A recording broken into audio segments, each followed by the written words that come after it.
ইসলামী বিশ্ববিদ্যালয়ের মাটিতে কেউ যদি এই দাবি করে আমি তারে ছাড়বো না।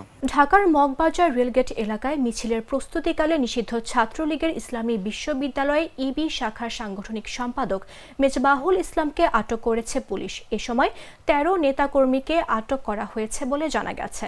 শুক্রবার সকালে ঢাকা মেট্রোপলিটন পুলিশের counter terrorism and transnational crime CTTC ইউনিটের একটি দল মগবাজার রেলগেটের সামনে অভিযান চালিয়ে তাদের আটক করে।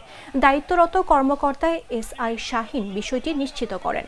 আটক মেজবাহুল ইসলাম বিশ্ববিদ্যালয়ের আরবি ভাষা ও সাহিত্য বিভাগের 2019-20 শিক্ষাবর্ষের শিক্ষার্থী। তিনি বিশ্ববিদ্যালয়ের শাখা মুক্তিযোদ্ধার সন্তান ও প্রজন্মের সভাপতি। পুলিশ সূত্রে জানা যায়, সকাল 7:30টার দিকে সংগঠনটির কয়েকজন নেতাকর্মী মগবাজার এলাকায় মিছিলের উদ্দেশ্যে সমবেত হন।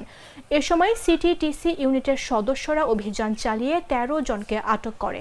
প্রাথমিকভাবে আটকদের জিজ্ঞাসাবাদের জন্য গোয়েন্দা পুলিশের কার্যালয়ে নেওয়া হয়েছে। আজকে যারা ইসলামী বিশ্ববিদ্যালয়ে এই যে অরাজকতা করেছে, নিজেদেরকে রাজাকার পরিচয়ে চিল্লাইছে, এদের কপাল ভালো যে আমার মতো একজন কেউ ছিল না। ইসলামী বিশ্ববিদ্যালয়ের এক শিক্ষার্থী মারা গেছে, তার জন্য জানাজায় গেছিলাম। আর এই ফাঁকে ওরা আজকে যে কাজ করেছে, নিজেদেরকে রাজাকার বলে চিল্লাইছে।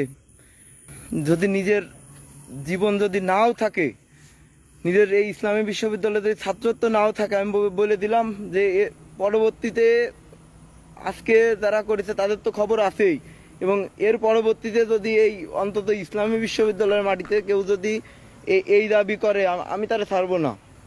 বলে দিলাম আমি তাদের ছাড়বার না।